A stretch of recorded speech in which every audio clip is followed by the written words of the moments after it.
Okay, we got some feedback issues happening, so I don't know who's got speakers on. John, can you mute out your mic for a sec? Just a moment. Yeah, just click on the mute there, because I think you're the only one that talked right now. Tony is, I know, but I'm pretty sure he's muted. There we go, that's better. Hey, well, welcome to Outside the Box, guys. We're going to have an interesting night for you here on a Tuesday night, on a Wednesday, Thursday, Friday, Saturday, Sunday, Monday as well. You always know that. It's always interesting when you tune in to Outside the Box, Cosmic Blueprint, Syncretism, or Where Eagles Soar, or Leaving the Farm, or soon to be in 5D Radio with Greg of In 5D. So we got lots of stuff happening right now. But tonight we've got Tony Z with me. Yeah, it's been too long. And I'll actually let Tony introduce the guest tonight. I already gave one name away, but here we go. Tony, if you wouldn't mind, introduce tonight's guest. Yeah, absolutely. Hi, guys. Going to have a pretty awesome, interesting show tonight. You've actually put me right smack bang on the spot, because I've only just met these guys, and this is synchronistic, to say the least. So you've caught me out. I only know the gentleman that's next to me as Halo, and it's rather important that he introduces himself. So I'm going to pass you over initially to Halo for further introductions, but you're going to like this. How you doing, guys? My name is Halo. First interview and first radio show, I suppose, because every time I used to call into radio shows, they didn't let me get through. You know what I mean? So. Well, we like people like you. Oh yeah, they never let me get through. So there you go. That's me for now. Well, that says everything we need to hear, because that's when you're dealing with meat stick media, as I call them. The last thing they want. I do remember one occasion right after 9/11 happened, and I called in. I think it was like 1 or 2 days after 9/11 happened. I called into the big Toronto station, CFRB 1010. And I was talking to Paul and Carol Mott. Actually, it was kind of funny because I ended up working with them at another radio station many years later.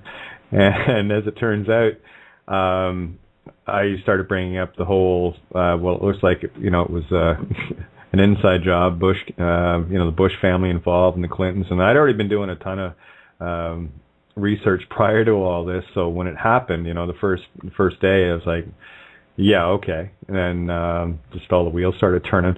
But it's pretty funny that during that conversation, I was in mid-sentence and they cut my phone off. So you're in good company, Halo. And of course, if you could introduce John, I literally just met you guys in the last 45 minutes to an hour. So best to let you guys do the talking for yourselves. Well, I'd like to introduce John Carton. John Carton is basically, he runs a website called waterwarcrimes.com. And John has been pretty much in a litigation battle for quite some time, and he'll explain more about that, and I'm sure when he gets on the radio here. But I met John a couple of years ago, pretty much through my own circumstances, basically fighting the corruption that was pretty much focused against me, and I kind of put that on hold for a while so that I can pretty much learn quite a lot of the different aspects of the law that we can actually use to pretty much bring this corrupt system to the front and basically help people to try and deal with it where they're suffering from what we would term as case trauma and the neglect of justice and the impartiality of judges and peace officers that are operating as legal enforcers as opposed to lawful trustees. So pretty much let's hear from John. Hey, John. I think John is in spacecraft somewhere. No, he's got to unmute his microphone. I just unmuted. There you go. Hi, it's John Carton here in Vancouver, Canada. Woohoo! So what do you want me to do? Say something? I was going to say, it's only a 2,500-mile walk for me, so, it's a lot easier than getting back to Belfast. It'd be a long walk and a very wet one. John, so you better intro yourself there now. So, Okay, the story here is I used to be a member of the bar in British Columbia. I used to be a lawyer for many years, and I got involved in a lawsuit in the 90s, starting around 92, 93, and it involved a case that was dealing with water exports from Canada to the United States, all right? And as that lawsuit moved along, I noticed judges started going crazy. When I'd walk into court, they'd run out of court. John, I've actually had them do that. In one case, one bowed before he ran. You might remember the video. Yeah. Well, and others threatened to put me in jail. I mean, one said to me one time, if I hear another word from you, you're going to hear the sound of metal clanging. So I shut up on that occasion. But they would be, running out of court, or they would be making court orders which were clearly contrary to the law, okay? So I knew I was on to something. Things started going sideways in my personal life. The judges started beating me up when I was going through a divorce case. And this was all coordinated, as I learned later, through the Ministry of Justice in Ottawa and the Ministry of the Attorney General in British Columbia. If they want to screw you over, they can screw you over through a court case tomorrow, because they control all the judges in Canada. There's not one single judge in Canada that is independent of the government. All of them are appointed by the government. None of them are elected. They are all appointed by the government. They get their salaries by the government. The court system is administered by the government.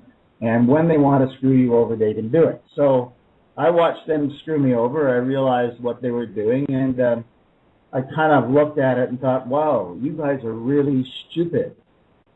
Because that's a wrong thing to do. It's a really stupid thing to do, to act contrary to the law, against your oath of office, against everything you believe is true. That's a really stupid thing for someone to do.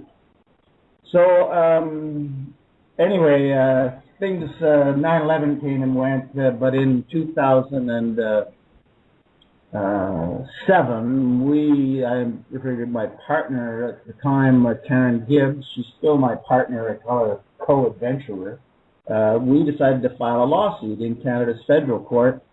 And as we filed the lawsuit, judges started dropping dead. And now there's 12 who are dead. 12 judges who made perverse, incorrect, false rulings against us suddenly died in the course of the past, 6 years. They would drop dead. We'd serve them with papers, served one with papers, and 3 weeks later he was dead. John, would it be possible to get copies of those papers, please? I've got a few that I'd like to send them to.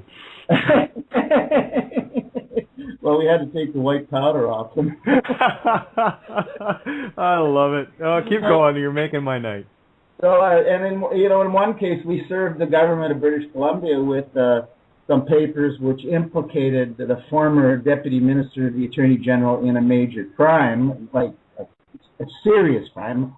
And he was dead within 10 days. Wow, that judge. And he was one of the judges that was appointed by the government to screw me over. So the latest judge to die was a gal from New Brunswick who was a federal court of appeal judge, Carolyn Layden Stevenson. She died in June of 2012, and in my opinion, she was murdered. And I will say also that in respect of the 12 that died, some of them were murdered, in my opinion, for sure. All right, just based on the fact that they were in good health. There was motive to murder them. Basically, the motive is that they knew too much. They had to be silenced. So they were in good health. They were otherwise in good health. They were party to crimes, and the cause of their death was so coincidental to other events happening in the lawsuit. Like I said, one is served with documents, and 3 weeks later he's dead.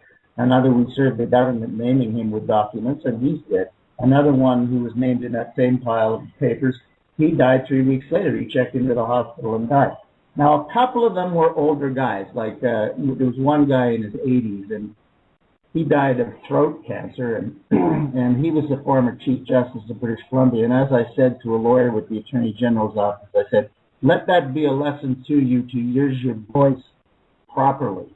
Because Alan McEachern, who was the former Chief Justice, used his voice and made a lot of false judgments, and his voice box developed cancer. Because that's how it works. You manifest your disease on a physical level. At any rate, we're up to 12 judges, and there's probably 22 other key witnesses who have died in the past 6 years.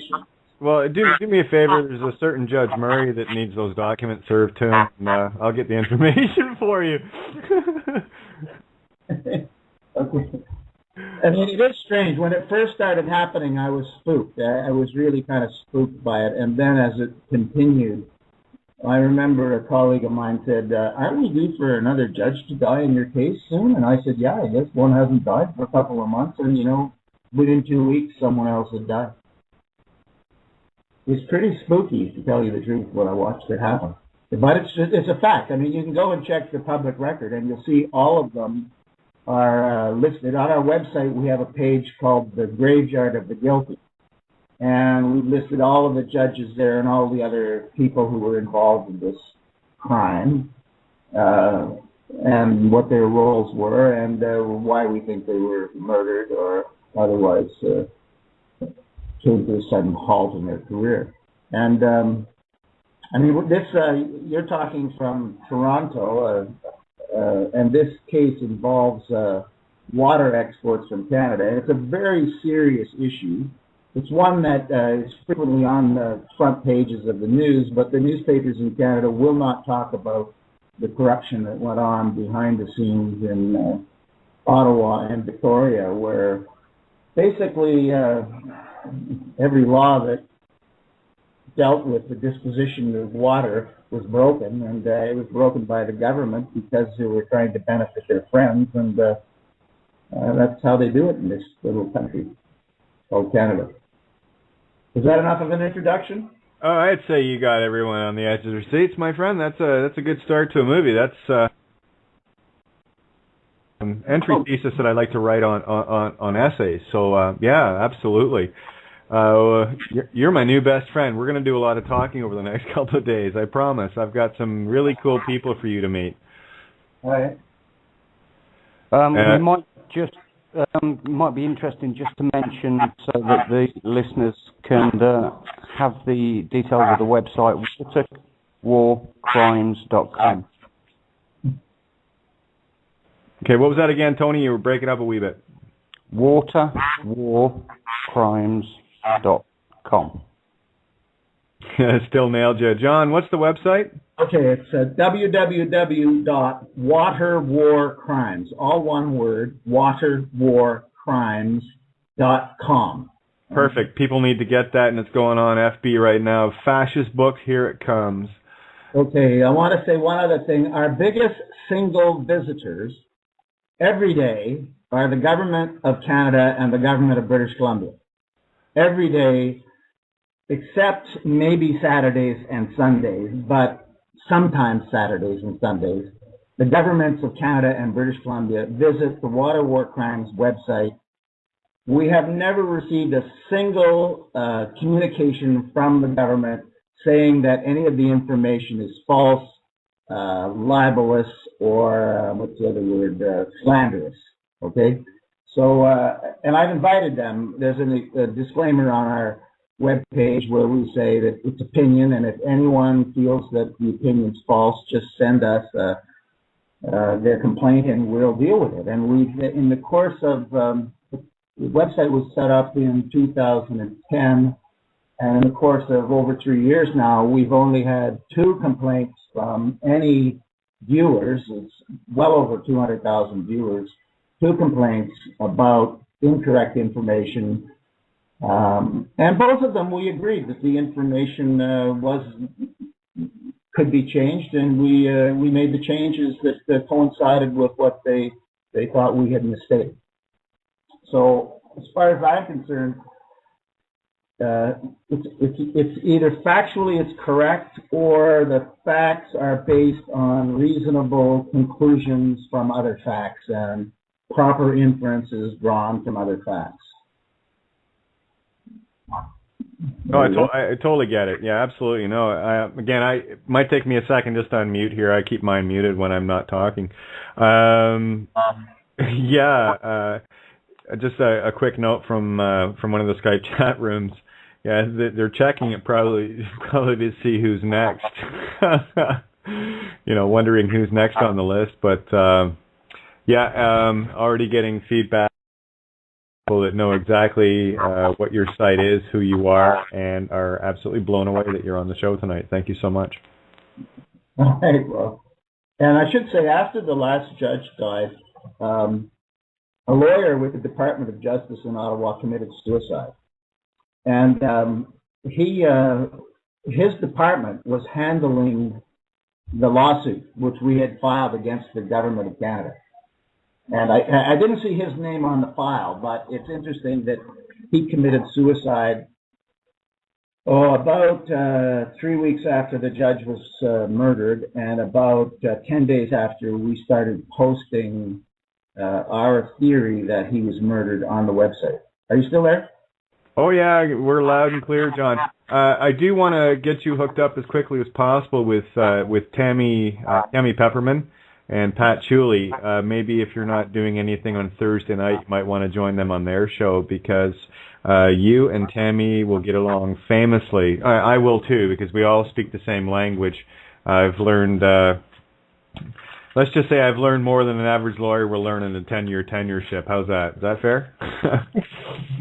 Yeah, we understand how the corruption works. We know where it all boils back down to, so it's time to bring a lot of stuff out in the open. I mean, I know you've probably never heard me talk before, but I had to confirm that this is just for information's sake for the listeners again, from the British High Consulate no less, that any use of the name was in fact committing fraud. That was right out of the mouths of the embassy people. I'm from the UK originally. I had to get an emergency passport. So a long conversation ensued. There was a lot of information back and forth. And of course, as being a former lawyer, to get the right answer, you have to ask the right question, yeah? So that's what I've been doing for the last, 3 years anyway. But yeah, no surprises there. And what you speak of, and I do want to make sure people get this, when you were talking about that which they manifest or create for themselves is exactly what happens. I deal in the ether, the spiritual realms. I don't play the physical. That's the illusion. It's rising above that to see the bigger picture of the game as it's played out. And this is a mental universe. So what you've been talking about makes absolute and complete sense from my perspective. And it's there you go, guys. You want the proof? John's giving it to you right now. There you go. So let's bring Halo in for a second. Start to see what bigger picture we can put together tonight with everyone here. It's going to be I told you guys, it's going to be a smoking show tonight. Halo, jump in. Oh, might have lost him. Hang on. Yeah, Tony got bumped off the board, so it's just you and me. I do have a caller, actually, John, so I'm going to bring him in. I recognize the number, so just give me a second here. Okay. Area code 417. Is this who I think it is? It is. Hey, Kate, how are you? Good. How are you doing? I'm doing good. Hey, John, question for you. Could you kind of give us a little explanation on the nature of the claim with this lawsuit? Okay, well, what happened was, like, my client at the time was Sunbelt Water in the United States and Snowcap Water in Canada. We started this lawsuit in 1992 or 93, actually, January 93. And then it went sideways, and we got a settlement for the Canadian company Snowcap of a couple $100,000, and we were trying to negotiate something for Sunbelt, and it really went sideways. That's when the judges started running out of court. And that case got shut down, and I just advised Sunbelt to file a claim under NAFTA against Canada. All right. So that was, he was out of dough, and so that case didn't proceed. But then in 2007, I was speaking with Karen Gibbs, my friend, and I said, these guys in the Canadian government, the Attorney General's office and the Department of Justice, they really beat us up. Like, they beat her up. They took her house away, and she went through court, and she didn't get any money from the sale of her house. And they tried to take her kids from her, and she stopped that. But it was really a terrible thing which they were doing. So I said, we should go to court. And she said, no, I don't want to go to court. It's so too corrupt. I said, well, we're going to try we'll try the federal court of Canada. She said, what do you mean? I said, well, the federal court's a different court. Now, it is a different court. And so we went to the federal court. And when we started filing in the federal court, that's when everybody started dying. I mean, it was like wow. we served the judge with papers, and he died. And there was a little procedure we did in 2 months before the federal court filing that we did in the Supreme Court of British Columbia, which kind of knocked off 2 judges. But then when the federal court started rolling along, we hit more. And finally, when the total number of judges was 8, maybe it was 7, I wrote to Prime Minister Harper and Justice Minister Nicholson. I said, look, there's 8 dead judges now, and if you guys don't settle our case, more of them are going to die, because that's the way it's working. The more are going to die. And they didn't settle the case, and then there were 10 dead judges. And so I wrote them again, and I said, look, I warned you before. And these emails are posted on our website. I posted them. If you go on the left-hand side of the website, there's a tab bar down the left-hand side, and I think underneath Prime Minister Harper tab bar, there's the emails I sent him warning that more people were going to die. And the death toll was, I think, 12, and it was like 8 judges, or then it was 10 judges, and I wrote him again and said, look, you're going to have more. And then now it's 12 dead judges, and the death toll is about 33 in total, okay? So I warned him that this was going to happen because it was the way it was working. I mean, people who were connected to this lawsuit in one way or another were dropping dead. It was very interesting to watch. And then the last one was Justice Carolyn Layden Stevenson, who actually was sort of an innocent dupe because she was at the Federal Court of Appeal, and they needed her to make a crooked decision to block our case from going to the Federal Court of Appeal, because we got thrown out in the federal court by Alan Lutchie, who was the Chief Justice, and his judge, and they were all just conspiring to block justice. So we went to the Federal Court of Appeal, and they got Carolyn Layden Stevenson, who was from New Brunswick. Had nothing to do with British Columbia. She was way over in New Brunswick. They sucked her in. They asked her to do a dirty job. She did a dirty job. She did it. We posted on our webpage what she did. We said it was wrong. It was illegal. And then in June of 2012, she was murdered. Now, why did they murder her? So I've checked it out with a couple of sources. I've had the security guards at the federal court last week. I mentioned to them, I heard one of your judges was murdered last year. And they said, yeah, it's very serious. And so they know that she's been murdered. Her nephew phoned me up from the Maritimes and wanted to know why her name was on our website. And I said, because she was involved and I believe she was murdered. And he says, I know she was murdered. Like, he confirmed to me that the family knew she was murdered. And the reason they murdered her is because they had to silence her. They got her to do something that was dirty. She knew why she was doing it, because she can't get her to do it without telling her. She knew who asked her to do it, and they murdered her to cover their tracks. Simple as that. Now I can't say that I have proof of that, but I've sent that to the Prime Minister. I mean, I have proof of the facts that she made a perverse judgment. I can confirm that a guy who said he was her nephew phoned me from a phone number in the Maritimes, and I can say that and swear in the Bible that I spoke to the court clerk. And the other thing was, she was sitting on the bench in May of 2012, hearing a case as late as May 28th, and she was dead by June 27th. So when I called the court, they said she had a cancer, a very fast-acting cancer. I couldn't believe it. That's an incredible story. Wow. Yeah. No. That blows me away. Okay, I cannot say for sure she was murdered. All I can say is everything points to a murder. And then Sure. 2 weeks after she was dead, 2 weeks? Yeah, about 2 weeks after she died, maybe 3, the lawyer from the Department of Justice committed suicide, or so they said it was suicide. And he was with the same legal team that was involved, the same legal department that handled our law case. And the curious thing about that is he handled our law case from the Department of Aboriginal Affairs residential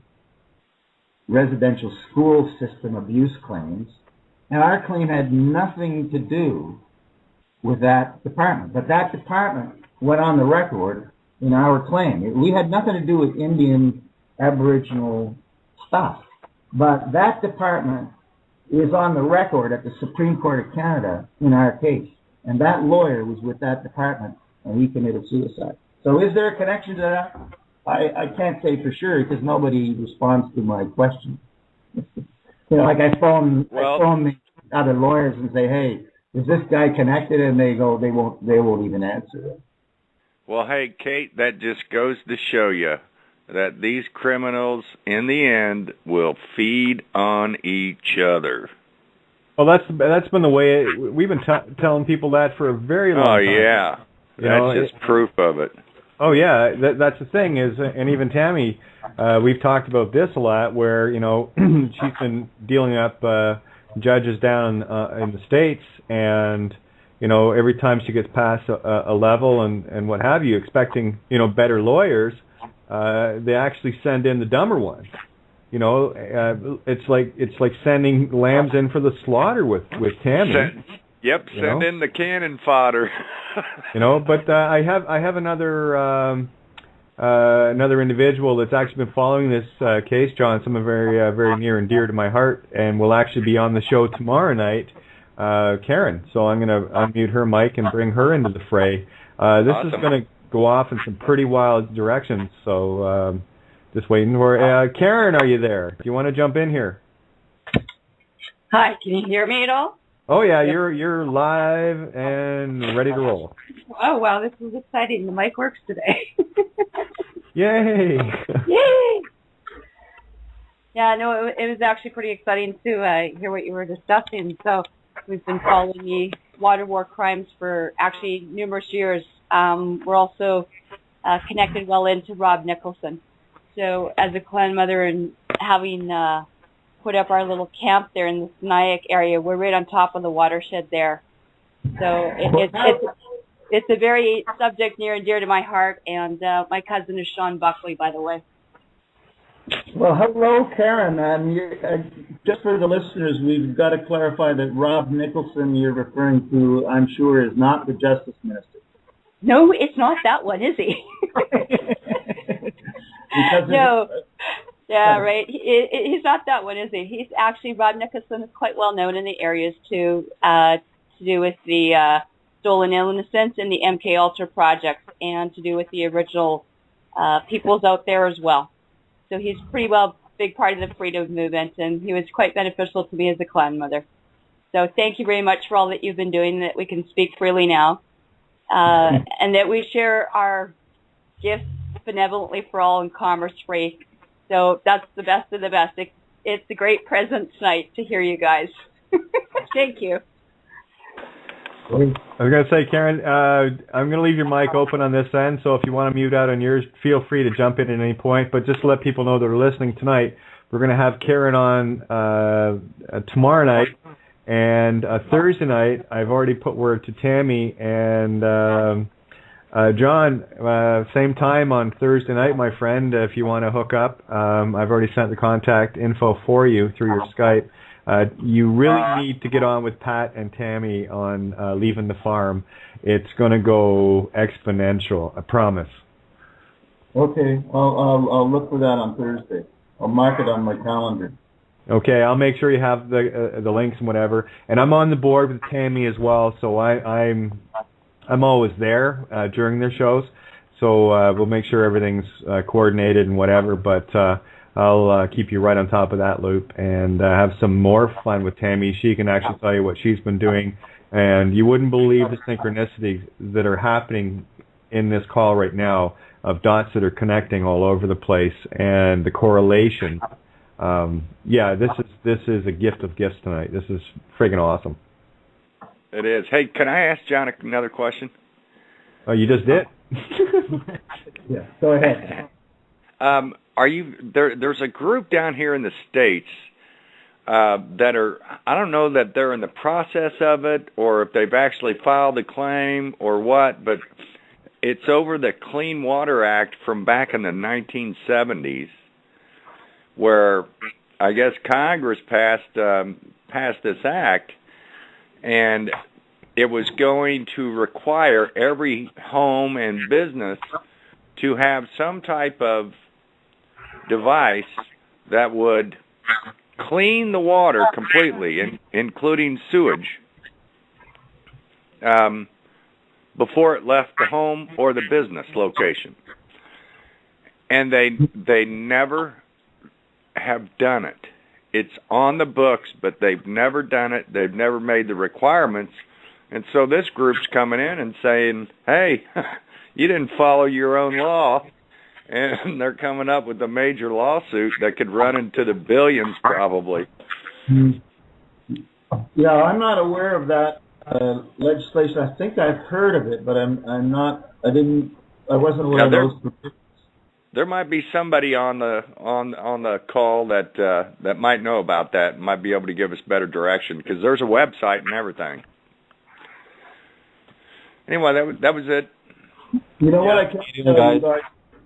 I can tell you from the United States is that Canada and the United States, since Prime Minister Harper got in office, have, in my opinion, negotiated the framework to divert water from northern British Columbia to California and other states in the U.S. Southwest.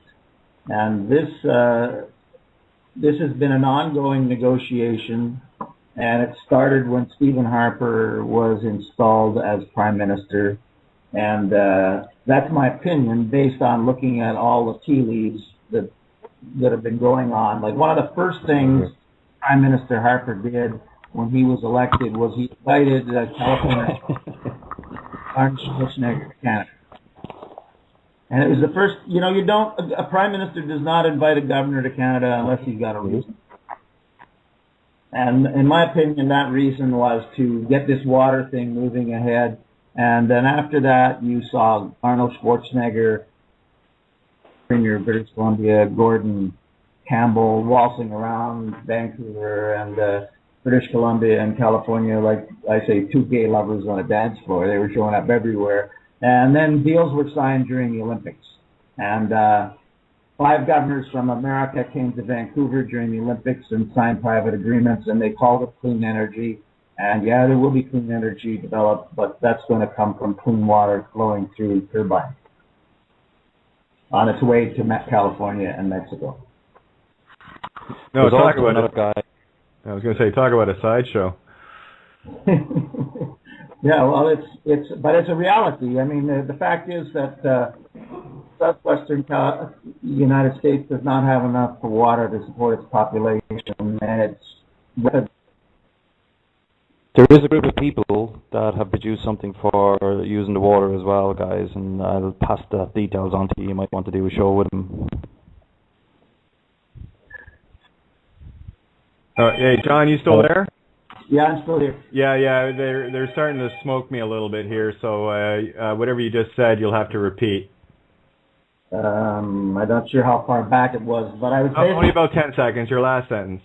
Okay, basically, southwestern United States is running out of water. They're rapidly depleting their ground reserves, and they've got to get it from somewhere. And the only suitable source is Canada, British Columbia, and that's where it's going to come from. And in my opinion, all of the agreements are in place. If you connect the dots, you can see the picture. Just for reference, guys, I'm going to step in here with a little bit of technology input, because under Marco Rodin, if people want to look at Rodin physics or harmonics, you'll find that we can actually manufacture water from 0 point. And you can also check out Miahan Keshi's work, who can also manufacture molecules from 0 point. So just a little bit of a science snapshot in there. Very good. And also one other reference too, I've already sent contact John. You need to have a little chat with D. Thomas Murphy. He's the one doing all the water lawsuits on the state side, and you will definitely want to have a chat with him and the information and what he's been doing to force the hand of the government. What was the other thing I want to say about it? He actually developed a unit that makes every house self-sufficient in water in a recycling unit that he's built, and they've done everything in their power to stop him at every level with his patents and everything else, because I guess, I'm not sure, I can't remember the date, and sometime in the 70s where there was like a Clean Water Act, and basically any house that had a toilet after that date was breaking the law because of the water that was going back into the water table. And what he has done is really unraveled all of that. So I think you and him will have a fascinating conversation. And there's also another group of people as well that have developed a technology as well for free energy they produce these crystals underneath water, and I'll get those in touch with you, Kate, and you can possibly do a show with them if they're willing to come on board. Anytime, that's what it's here for. Just a little note to everybody as well, if you are not talking, please mute out, because we're getting an echo and it's driving me nuts. Yeah, just, I know it's a radio thing with me and what have you, but yeah, it just, it can be very distracting. So if you're not talking, mute out and just unmute when you're ready to go. It also makes it easier, too, for people not stepping on other people, too. That's the problem with phone lines when you're dealing with phone lines and Skype. So there's a little radio etiquette 101. All right. Okay. Yeah. Did you direct that to me on that guy's name? You and John and John. So John Squared. Yes. I will make. Did you find a website? Hang on, he's got the website. I'm just going to put you directly in touch. So hang on a sec, John. I'm looking. There you are. Got your Skype here. I'm just going to tag. Hey, I do things in real time. You know what I'm like, right? So. No, that's fine. You're fine. There's D. Thomas Murphy's Skype for you. So please, people, get in touch with these guys. I don't connect people loosely, okay? When I see things, take my word for it. That's my job. I'm the son and daughter, shining light on the dots, okay? So just connect with these people, because I see huge things. Huge things. You guys, I mean... Oh, this thing's huge. It is really huge. And we only have the potential to reach, tens and hundreds of thousands of people in a very short period of time with what we're doing. And there's other things in the works right now through Kyler Davenport that we work with on Saturday nights, and also through Elliot Bernstein. There's another gentleman that you guys need to be in touch with as well. So I'll make sure you get all the contacts. And let's get all the powerhouses together here, the ones that are making the difference, the ones that are really giving it to the system. Because we need to tear this thing down, and it's already happening now, so it's not a matter of if anymore, it's just a matter of when, and quite frankly, the sooner the better. Well, Kate, it's going to happen. In fact, I'll just drop this one thing and then I'll mute out, but I don't know if you heard today, but over in Basel, Switzerland, the financial powers had their little meeting, and now they're only requiring the banks to hold 3% in reserve. That's it. Well, they actually don't have to hold anything, given that the hypothecation of the signatures is how the money's created. I mean, it's been a dog and pony show, jump through magical hoops for nothing. just get me your signature on this piece of paper so that I can hypothecate it 9 times and create the money out of thin air. And then, we'll charge you for the loan, too, even though you create the money for it, you stupid bastard. Oh, it's coming down. But we're not doing it anymore. It's coming down. They can't keep it from coming down. It's going to crash hard. Well, apparently, judges seem to fall off like flies when certain things get known to them. And what John was saying with regards to individuals, he is absolutely bang on. They know too much. And when they take their low-level judges or whatever, the cannon fodder at the low end, or ones that are ready to retire, whatever the case may be, they'll hand it off to these individuals, knowing that they're fully expendable. Or they won't give something like that to a Judge Murray and a handful of other guys that I know. Another one like Judge Hood, the Meade versus Meade idiot. Anyway, so yeah. Oh, I have lots of fear of these guys. Really. A bunch of whatever. I won't even say it. I've said it too great many, show. You know, I promised myself, Katie Potty Mouth, I'm going to settle down and hold my tongue. That's a problem with being Irish too. But anyway, the thing is, what John was saying is so factual. It is scary, and they'll throw these. I guess disassociated judges for one reason or another. They'll throw them into the fray because all they're doing is trying to throw obstacles to keep things, pinned down. And as soon as it's not pinned down, then they off the judge because they don't want that judge talking too much. It's standard operating procedure for these monkeys.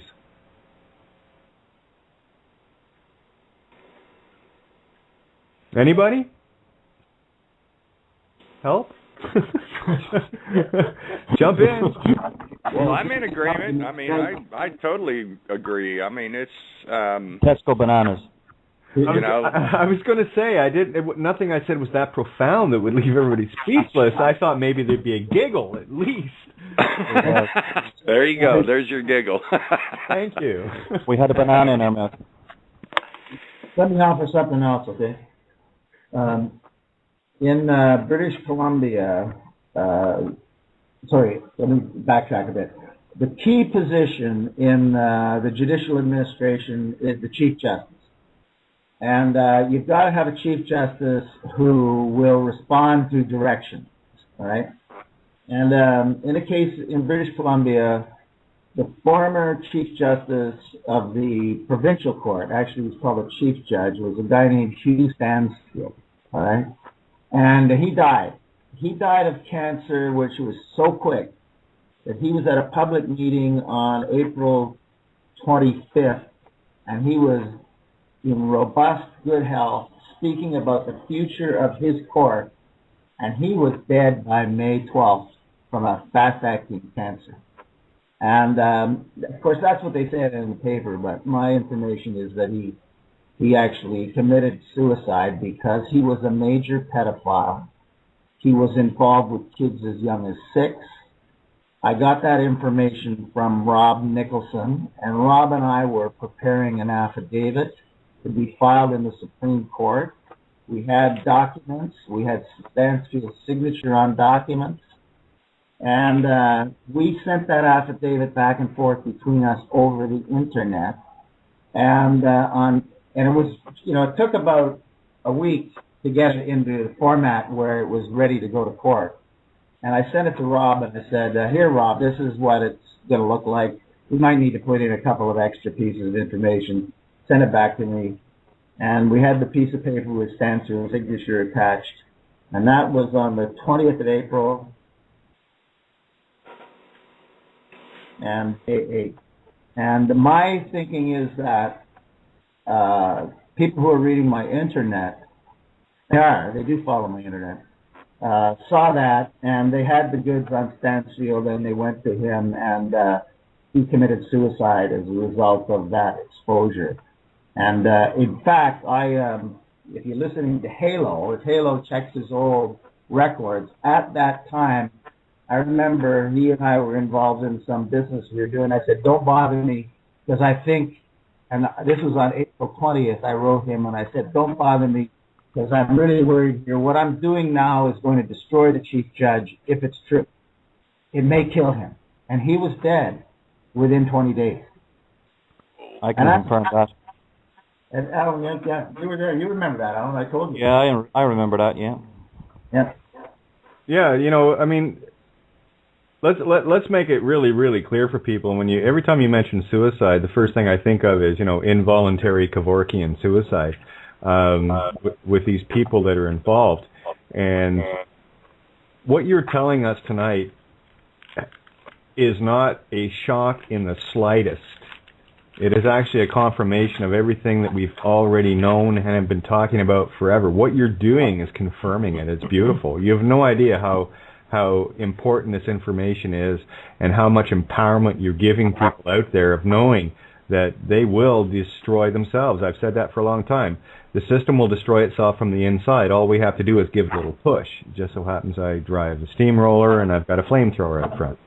Well, Brian Garish from the UK column is exposing quite a lot on the suicide, and Tim Rogers in Wales is exposing quite a lot on common purpose and all that. So they might be guys to link up as well to speak a bit about what this program suicide thing is all about. So ukcolumn.org is one there everybody should visit. Yeah, I was very familiar with the UK column, with working with Awake Radio for a while there. Again, any of these people, if I'm not in direct contact with them, Halo, feel free to put them in touch with me so we can get them on the air and get their voices out, because there's one thing for damn sure. Anyone that comes on either Cosmic Blueprints or Outside the Box or any of our shows, Leaving the Farm, the unwritten rule is this: anything and everything goes. You get it out and you say it loud and proud. That's why we have a disclaimer. Not that it, in terms, people say legal. I say, oh, please stop. Just stop. I'm done with the jokes. But you understand what I'm saying. This is why I love getting people like you guys on, because you have something very important to say, and you're right. You try to, tell you what, call up CBC Radio tomorrow and see if they'll interview you. Bet you they won't. It doesn't matter. This will go viral worldwide very shortly. Watch. One of the things I just wanted to add in, if I may, for just a second, this is Karen Ann McDonald speaking. One of the things a lot of people don't realize, that over the area, what people perceive to be as British Columbia is actually not per se that. It's an old agreement that goes back to Set, Iris, and Atlantis.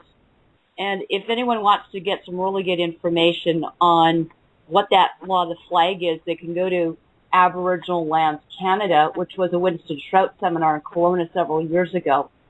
But basically the agreement over that land is that as the rivers flow and the light rises above and below and the grass is green, that the indigenous peoples there, or the tribal or noble savages, are actually to be in friendship with the people coming over there. And that was witnessed for everyone in the British Chancellery, and that was when Queen Victoria came over. So one of the things a lot of people don't realize, where we're coming in as, let's say, representing the Bear Clan, that's actually Bear Clan territory. And it doesn't matter if you're with the Red Tribes with their wampum belts or the Peace Pipe treaties. As a white bear and white tribal clan woman, that we have the Noah's Ark Treaty with our Cleopatra tribes that go back to 408 AD. And this supersedes anything in the Canadian de facto system. And so this is why we entered in and put that proclamation and reclamation of the lands, being in what would be the original Siniak territory, and put our camp up there at Halfway Hot Springs by Nakusp. So this is something that we've been looking at for quite some time, because we can protect the watershed. And so this, in effect, has a way to shut that down. So a lot of people are not aware of this international law. It really supersedes anything in the corpus juris secundum, or the de facto kind of second world, as we talk about it, whether private or public. So I just wanted to put that out there as well. Awesome. Again, this is what I mean. This is the meeting of the minds here, Absolutely. And like a lot of people don't realize that the clans actually do have international territorial and claim rights, which is what we are doing right now. And it doesn't matter if you're from the white tribe or the red tribe.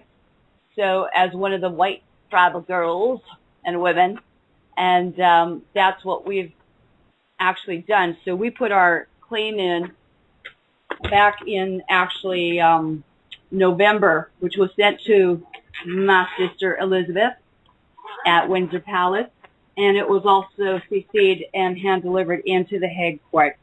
So that's really something to know. And one of the things is that we sent a command letter to cease and desist from committing all crimes of high treason, and that she was to inform all her clan mothers, agents, and assigns to stop all business immediately and then monetary transactions worldwide, including the corporations known as Canada, 0000230098, and British Columbia, which is 0000143006 immediately, as it's now caused hardship and genocide among our people and will not be tolerated, as it's violated actually the International Peace Treaty, the Ganesh-Kokalaya, which is also known as the Eye of Isis, Camel's Eye, or Eagle Bowl Treaty. So I just wanted to share that with you, and that's what we have actually put forward. Just a little bit of information on that, Karen. Those details have to be entered in triplicate. And Kate's got some more information on this as well. It's got to go in 3 times before it's... 3 times the charm, baby. 3 times the charm. Absolutely. We would appreciate any information or any assistance we can get on this. As you guys probably know, no one's really done this in probably 1,604 years since July 2nd on some Gregorian calendar, but who's counting these days, hey? So, yeah, it'd be like doing it with the band, right? So, yeah, not charming, but this will be the miracle we're going to put forth, right? Absolutely. And again, I always take things from the ethereal approach. I follow some pretty strange yellow brick roads, but they always lead to exactly where I need to be, and it's always in a synchronistic fashion, and it's always the most beautiful, profound truths that come out of it. So one of the things I do know is that time and time again, anything that's confronted 3 times is the charm. There's a lot of magic in that, and I'm talking in the most literal sense of that word. Well, it's a miracle in the Trinity, so, you know, a couple more times, but just to let you know, that's what we, you know, will do and we'll follow up with then. So thank you again for assisting. Hey, we do this together. You know, that's the game. We do this together, and now what's happening is finally all of the different elements. There are no this is what I'm loving about this. I hate calling it a movement, but that's what I love about this whole awakening and you know, consciousness returning, is that there are no leaders. There are no leaders. Everyone is coming forward. You know, it's beautiful. You know, pick off one leader is easy. 7 billion? Now you got some issues. Good night. Oh, go ahead. It's John here. I wanted to add something to what Karen said because she mentioned Queen Elizabeth, and that's pretty relevant to the water issues in Canada. You see, the game for control of Canada's water goes back about 60 years, and my understanding is that if you look through the past, Pierre Trudeau set up the free trade agreement with the United States. A lot of people think it was set up by Brian Mulroney. Brian Mulroney was the patsy.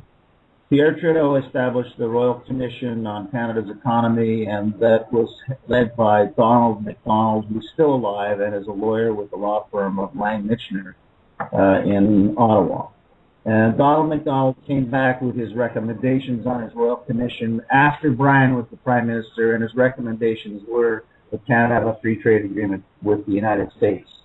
The quid pro quo on the free trade agreement was that the United States would have access to Canadian water. All right? My understanding is the Queen was in on that deal.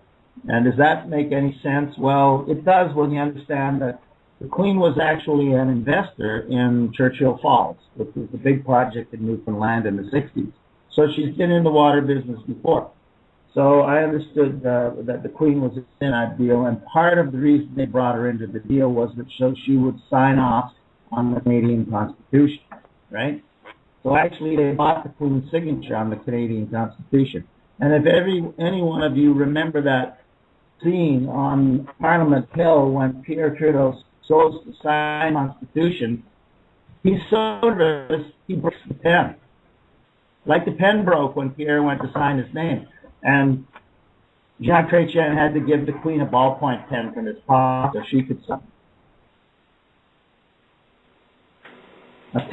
In 1998, when we filed the claim of Sunbelt against Canada under the NAFTA, just before that, actually, just before 1998, I started advising people in Ottawa that we were getting screwed around in the courts. I had an American client, and that was unfair because there's a free trade agreement, and Americans are supposed to be treated fairly in the Canadian courts.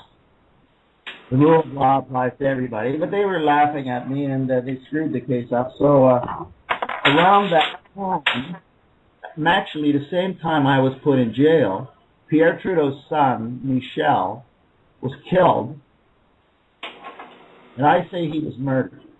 But he was killed in an avalanche in the Rocky Mountains in November. And I'll tell you why I think he was murdered. Firstly, avalanches do not happen in November in the Rocky Mountains. I've checked the last 60 years of avalanches from I checked 1998 back to 1946. There's about 200 people were killed by avalanches in Canada. Only 4 were killed in November. All right? That's your first clue. Avalanche in November is extremely rare. But Pierre Trudeau's son, Michel, was killed. He was killed on November 13th, which was a Friday. Friday the 13th. Now,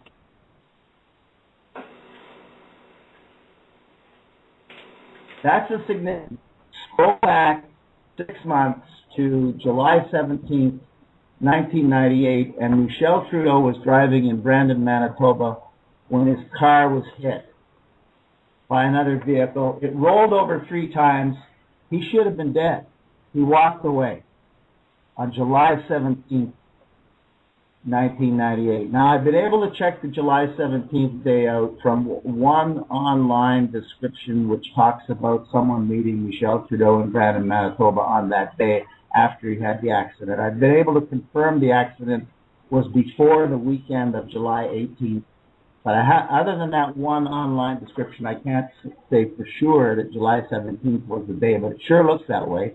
And now let me tell you what July 17th means in Knights Templar, British Freemasonry, okay, and the House of Windsor. July 17th is the day that the Grand Lodge of England was set up in 1750, on July 17th. July 17th, 1917 was the day that the House of Hanover changed its name to the House of Windsor in England in 1917. And July 17, 1918 was the day that Tsar Nicholas and his family were murdered by British agents in Russia as a birthday present to the House of Windsor, all right? So that's, if Pierre Trudeau's son had been killed on that accident, Pierre would have known totally who did it. Because Pierre Trudeau was a communist, self-admitted communist. He said he was a communist. And there's good reason to believe he was also a Freemason, because he married a Sinclair. He married a Sinclair, and the Sinclair family are the preeminent Freemason family in Scotland, right? You put those two together, you go, on July 17th, someone tried to kill Michel Trudeau, and they got him on November. They missed him, and they tried again on Friday the 13th.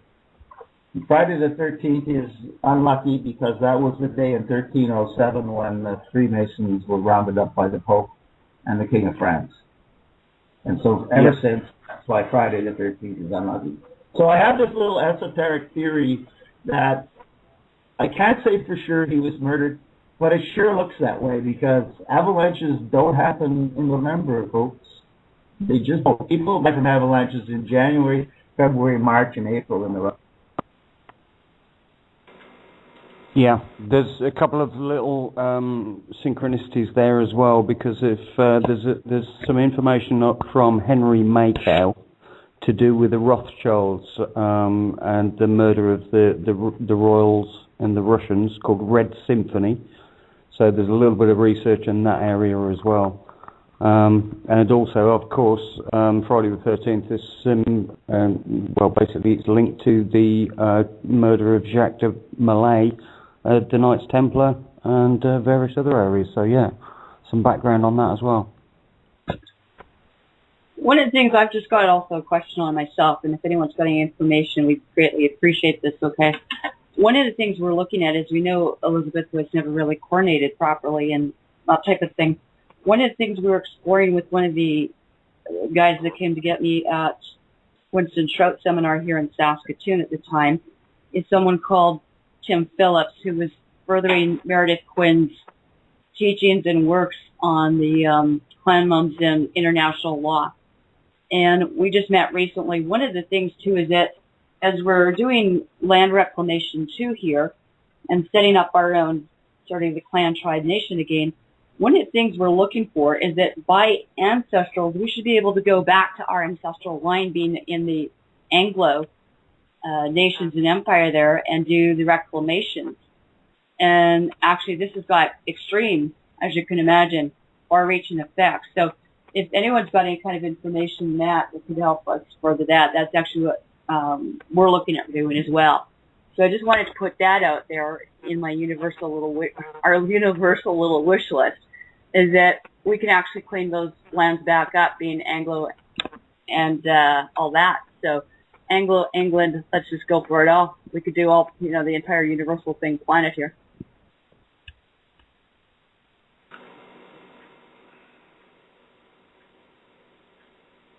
Okay, Kate, I'm surprised you didn't run with that one. Okay. Yeah, some interesting bits and pieces coming up to the surface. Does anybody want to run with any of that?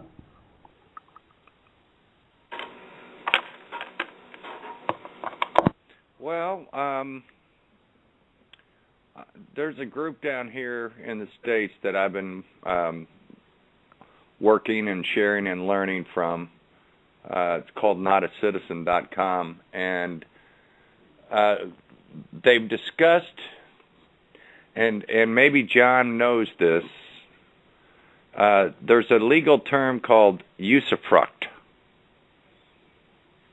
Are you familiar with that term? Not personally. Usufruct, that's basically the use of property. Right. And that, like here in the States, back in the 80s, the Congress declared that the Bible was the Word of God. And okay, if you're going to accept that notion, then the Bible says that man shall have dominion over the land. So we have the right. So we have the right of use of the land. We don't need anybody's permission to do it. Oh, exactly. We as par for course, and as expected tonight, we got my Skype got hit. Did we lose you? I have to do a couple things, and we'll bring you back in. So carry on. See, you start talking about the Templars, and they get real nervous.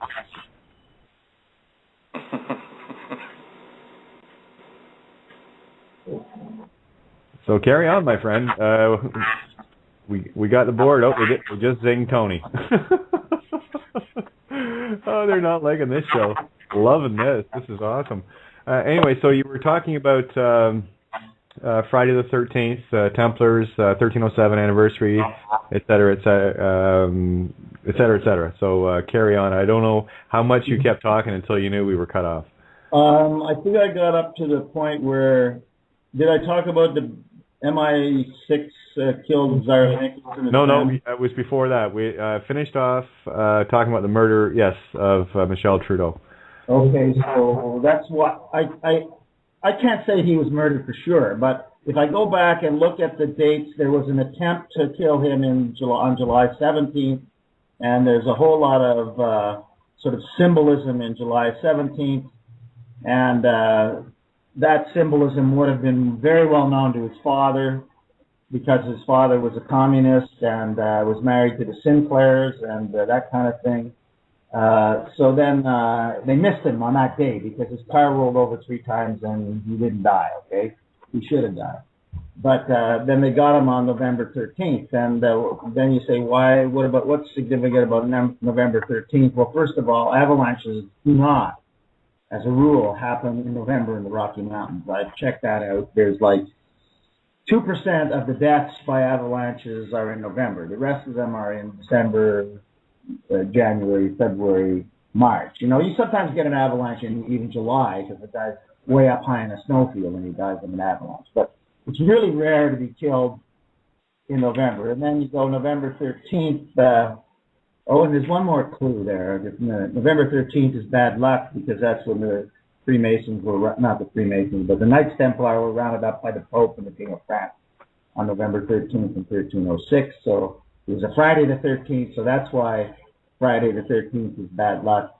But the other reason what's so strange is even the ranger who saw the accident where Trudeau was killed said that was a really strange earthquake.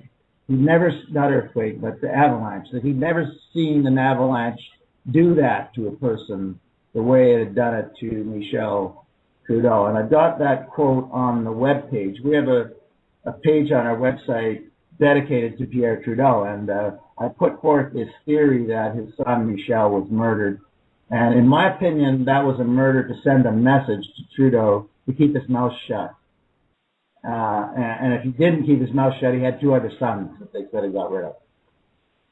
Yeah, one of them's going around talking now as well, so it's interesting to see what's going to happen. And this is a quick shout out to Karen while we got you on the call, and John Galt as well, please.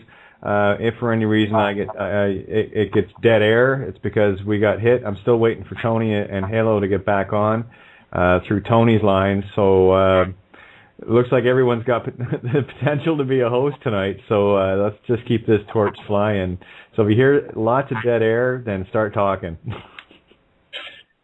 We'll be laughing and talking all the way with you. The heavenly host and hostess, isn't it? Oh, you have no idea how funny. I mean, every time they do this, I laugh because I know. Thank you for the confirm. Thank you for the confirm.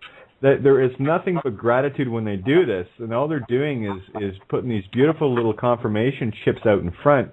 And I go looking on the trails. It's like, oh, well, they didn't like that, so let's look at that a bit closer. Oh, they didn't like that. And it's absolutely silliness, and I love it. Something else you were talking about there, John, right after. Oh, and by the way, those avalanches that you speak of, and the damage that was done, when you have, say, an abnormal avalanche caused by C4 or TNT or something of that effect, you're going to get a whole lot more snow because natural avalanches will, they'll definitely push a lot of snow. But when you actually implement one, what you'll generally do is go down a lot deeper to get rid of a lot more snow. So you're going to have obviously a whole lot more damage. So that can be looked at as another clue as well, the amount of snow that came down. Yeah, I asked Rob Nicholson, who actually was an explosives expert in his previous life. I said, is it possible that could have been caused by a blast in the Rocky Mountains? He said, oh, sure, and they could have done it in a way that you never would have heard the explosion. That's going deep enough. I am from Belfast. We kind of have a bit of a thing about that kind of stuff. All right. Well, that's not my specialty. I special in court papers that kill people. And to carry on the point, you were talking about MI6 there as well. Something about involvement with MI6. Well, MI6 was involved in the assassination of Tsar Nicholas and his family back in 1918. That's a fact. It's a pretty well documented fact historically that they've admitted that they did that, right? Which is kind of curious because Prince Philip was related to the Tsar.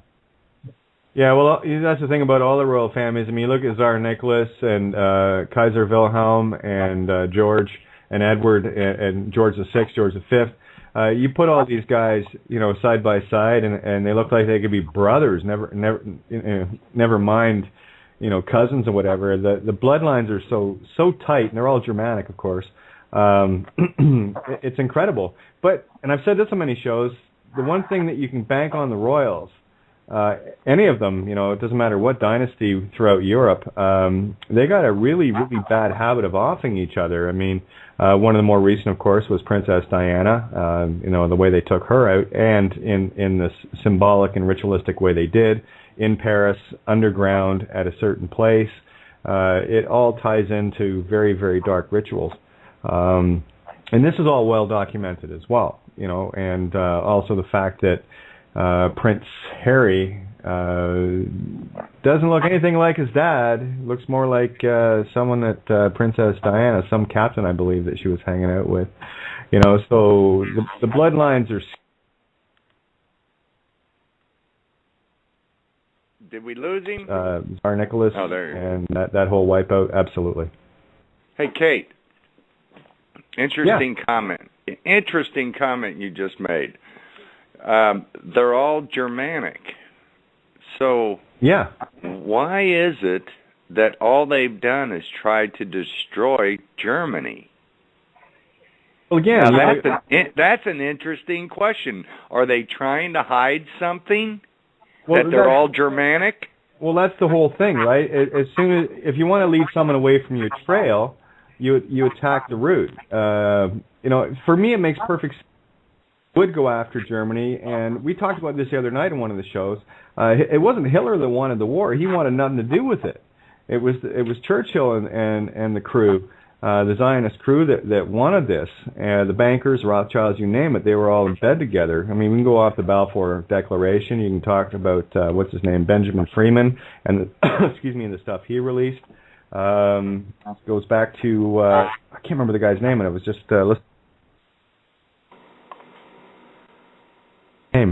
he was 67, had released an LP, PMLPs. Just one sec, I'll get his name. I know I have it right in front of me. I've got it right here. Myron C. Fagan. If you listen to what he was doing in 1967, this guy was decades ahead of his time, confirmed everything that Benjamin Freeman was talking about. Benjamin Freeman, for people that don't know, do a little research on him. He did some beautiful lectures in the early 1970s, outlining his involvement as part of the Zionist movement. He was sitting around talking with people like Woodrow Wilson and Roosevelt and all the rest. He was part of these panels. So this was a major whistleblower that came out as well. And what's happening now is you've got all these people. You can count us in the whistleblower group. We're the ones doing all the digging and seeing all the really, really interesting things and bringing it to the fore here.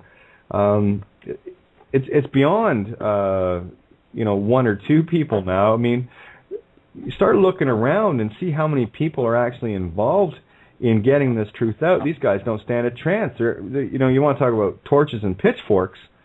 People are walking around with flamethrowers. And they're shining light everywhere. You got Pope stepping down. You got a queen with the shits. The list goes on and on. I don't mean to be derogatory. I just mean to be factual. Call it gastronitis or whatever, gastrointestinitis. So, yeah, she's got the runs. She's shooting mud in her panties every time she farts, and that's good. That'll keep her busy. It's kind of fitting because of the stuff coming out, especially with Kevin Annett, the things that obviously you're doing, John, and of course D. Murphy. Tammy, all of us. What all of us are doing is putting so much pressure on this system. They can't help it get squeezed into the light. There's nowhere to run anymore. It's too obvious.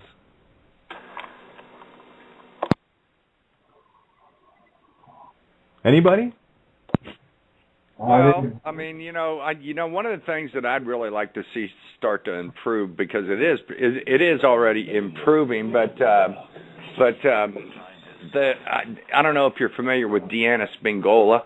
She's on Republic Broadcasting Network, but she has come out full force, and she's been exposing the so-called Nazi and the non-Holocaust crap. And I wish a lot more people would go pay attention to it, because, we've been lied to about everything else. And when you start learning about the truth about what happened during World War I and World War II, I mean, it's just going to go, okay, I've been lied to again. And it's pretty gross. One of the things that really shocked me was the Eisenhower camps. I had never heard of the Eisenhower camps, where they just basically they put the Germans into barbed wire and closed them in, and they left them exposed to the elements. Period. They didn't even have a building.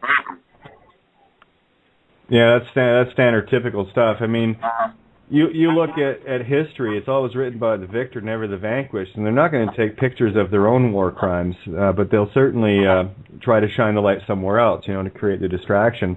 And yeah, there was a lot of stuff around the history of World War II, and especially the Holocaust. I mean, here's a prime example of, listen, if it is true, then truth can withstand all scrutiny.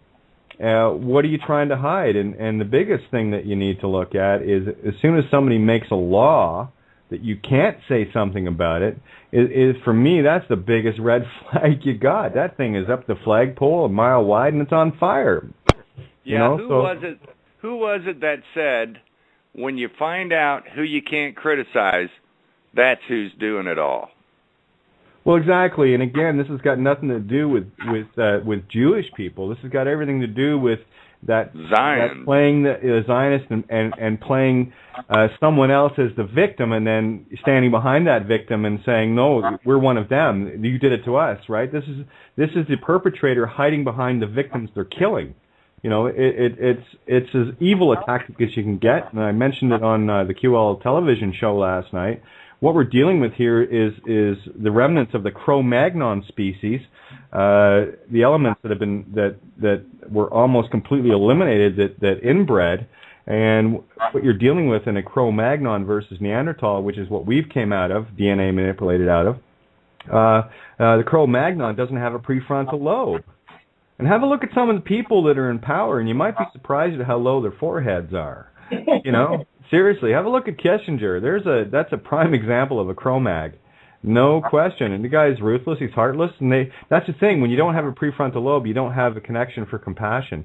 So it's pure ego-driven, predator-prey mentality, and they're always in predator mode, always. And this is what we're gonna finally expose, get them all out there, and finally wipe this dark species off our planet, where we can, have a beautiful, beautiful place to be, instead of, ripping it to shreds and selling water down to the U.S. It's and again, there is no lack of anything. Tony, we've made it so crystal clear. They're still not on the board, by the way, so they must be getting really hit. We've made it crystal clear with free energy. I mean, you can look at Mirhan Kesh and see the work that he's been doing. You can pull all the elements right out of the ether. It's all in there. It's not in the atom. It's in the space between the nucleus and the electron. And I love this. What we're dealing with is Mirhan Kesh has got this. You can build a $100 device that can take out a $1 billion aircraft at a couple of thousand kilometers. That's a pretty good trade-off. $100 for $1 billion. I don't know how many of those trade-offs those with the $1 billion aircraft are willing to commit. You're not going to see World War III. You're not going to see an invasion of Iran, and you're certainly not going to see a nuclear war. It can't happen. And Tony will tell you in no uncertain terms, because he's a better one to tell you, but a nuclear weapon cannot just be detonated. There has to be certain things in place along lineups within the heavens. These are very, very specific weapons that just can't be used willy-nilly. They have to be used at a certain time. And so then that's why they pull off things like Fukushima. That's why they want to do that, because although it's not a nuclear bomb, they've created a shit pile of devastation by the earthquake and the tsunami off the coast of Japan to teach the Japanese a lesson. Because you look at what the Japanese have been bringing out in technology. You got that one guy, I can't remember his name, but he's built a unit that you can take all your plastic garbage, throw it into it, and it turns it back into the oil it came from. That kind of technology they don't want, because that doesn't create scarcity. And when you start seeing how this system works, it's all about scarcity. Sell the scarcity. Sell the fear. And somebody mentioned 50 genomes in the human body that do not belong on this planet. That's our alien insertion, if you want. And I've always speculated and postulated that those genomes were used to build the reptilian brainstem, which is to fight, run, or freeze brain that we have. And of course, to go alongside that, why not put in a matching pair of adrenal glands to make sure that that all that works together? Because without fear, and the reason why I postulated this was, listening to David Wynn Miller, when they removed, I guess, I'm not sure, I know they removed one of his kidneys, the wrong one or whatever. I think I'm not sure how that works, but they removed his adrenal gland, so he says, I can't feel fear. And then I went, click. What a perfect thing to put in a human body by design, But anyway, there you go. Sorry I went off on a tangent there, but that's what we do on this show. We just talk about everything.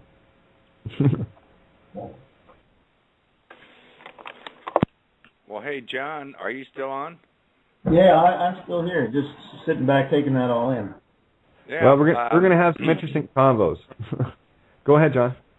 Oh no, I wish somebody would come to to the aid of Ernst Zundel, that was a Canadian, but I mean he came from Germany, and I believe they I extradited him, and in Germany, if you say anything about the Holocaust, you're going to jail. And I think they got him in jail over there. No, he got out 2.5, 3 years ago, because I was following that case rather closely. Ernst I thought he was still in. No, he got out, and that was another classic case of railroading. B'nai B'rith involved, and a whole bunch of others. Of course, Zionist organizations. That disguising themselves as Jewish. There's nothing Jewish about these people. I happen to have a lot of Jewish friends that I love dearly, and just for argument's sake, I know there is Jewish in my family bloodline from France, and so I know it's got nothing to do with Jew. I really wish people would learn to separate those two. One is a political idealism, and the other one is a spiritual, religious viewpoint. Yep. And what they're doing is they're trying to mate them both together. Again, it's the whole scapegoat, and stand behind the scapegoat so you've got protection.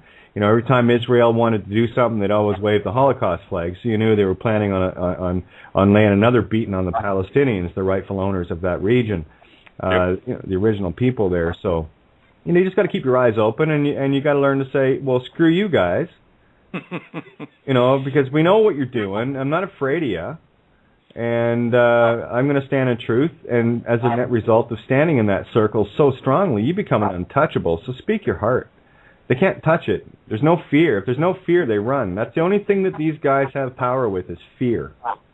Yeah, I was thinking about that the other day, Kate. And the mantra is, "Oh, you're being anti-Semitic," and you know what my answer is now? Well, okay. I might be being anti-Semitic. You're being anti-man. Well, here, let me give you a bit more ammunition on Semitic. Semitic is actually a group of languages which includes Arabic, Farsi, Hebrew. It's that whole region. It's that whole region, or Semitic. Yeah, I understand that, and they just co-opted that term.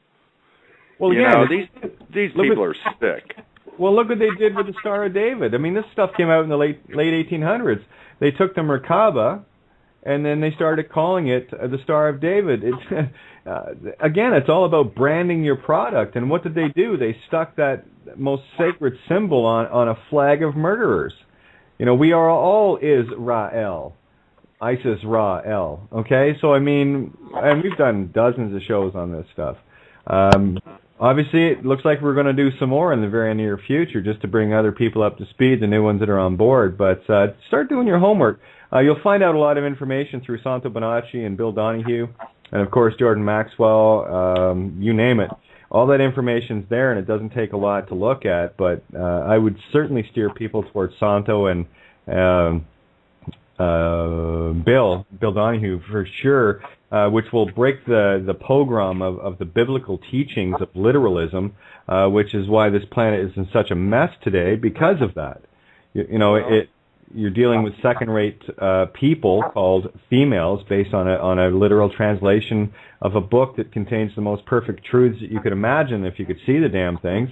All you got to do is start looking at it from the allegorical, metaphorical sense, and you'll start understanding it. And Bill and Santo do a beautiful job decoding that. Bill in the biblical sense, does a lot more of it. Santo deals with it as well, but he comes in from the really strong astrotheological, as above, so below. So between the two of those guys, you'll get all the truth you need.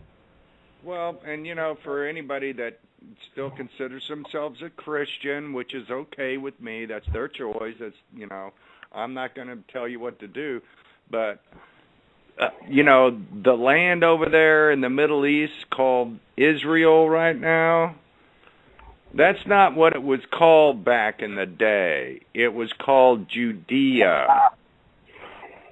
So that ought to tell you something right there. Oh, exactly. So, quit listening to your preachers. Yeah, I want to share this as well. Girl from my Facebook tagged me and she lives in France. Thank you, Susie, for this bit of information. Living in Spain, and the local church had done a call out to all the locals, asking them for all their unwanted gold because they wanted to build a steeple. Their unwanted gold jewelry and stuff, because they wanted to put repair the steeple on the church, and people came in droves, so they could probably have built maybe 5 or 6 churches with the jewelry that came in. And what's sickening about it is these fucking idiots did it, and they did it willingly. It's not enough that they ripped the money out of them, that they and the taxes and create the killer governments around them, rape their kids and all the rest of it. Then they have the nerve to turn around and say, "Well, give us your gold because we want to build repair the steeple," and they do it. Here, tell you what, bend me over a few more times. No. Grab the grit and salt and do me with 80 grit sand.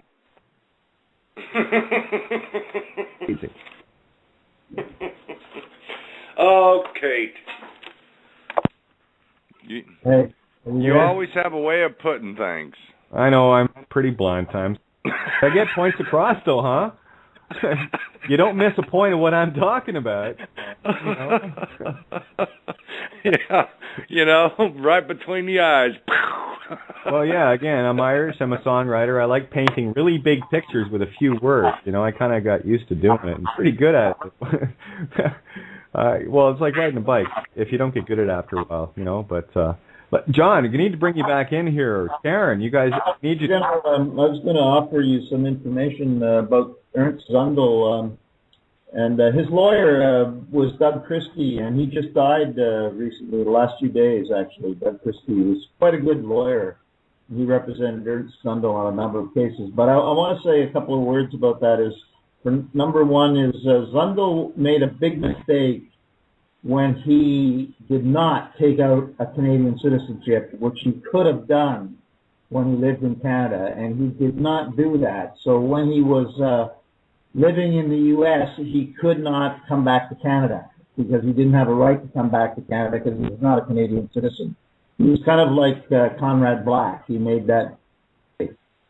And the other thing I'd like to say is that on our website, we deliberately stayed away from any kind of tribal attack, like Zionism or Judaism or anything like that, and just used people's names. And I think it's almost when you start criticizing Zionism, I know there is a difference between Judaism or Jewishness and Zionism, but it's you got to be a little bit careful because the Zionism was sort of a political movement that a lot of people were involved in, and when you say, well, those guys are Zionists, so they're bad guys, they could be just good guys who are Zionists who thought it was a good thing to do. And when you're criticizing a financial deal, which a lot of people do, you don't have to say these guys are Zionists, but you can identify who they are. For example, the Rothschilds are involved in some things. I haven't seen the Rothschilds show up in the water war crimes. They may have been behind the scenes, but I haven't seen their names. And but there were other Jewish guys involved in this, but there were Scottish guys and Irish guys and Catholic people and Protestant people involved in this deal. Oh, absolutely. Again, that's why I go back to the whole political idealism thing. It has everybody in it. It's, and I hate to be blanket stating things. It's just been my own personal experience with stuff, and I totally get your point, and you're totally right. Because like in everything, there are good people, that are misguided. And there are some very, very nasty people that know how to misguide people. And what I try to do is, I call everybody out. I bring everybody to the table, and I said, well, if you got a problem with that, well, I'd love to talk. And unfortunately, they never like to talk, and I'm not sure why. And I sent the Rothschilds enough emails. I figured they'd at least answer one of them. I mean, I sent a full email. I agree with what John said, but there's a fine line there, because like right here in the States, I mean, we've got people very high in government that are dual citizens, and where are they dual citizens with? Israel. Well, number one, what are they doing in our government? I mean, if you don't have allegiance to America, then what are you doing in our government? Obviously, you're not there for a good thing. You're there for evil purposes. So, I mean, it's kind of hard to cut that line. And I don't like anybody referring to them as Jews, because I have Jewish friends, and they'll tell you straight up, those people over there that are called Israel are not Jews. They will tell you straight to your face.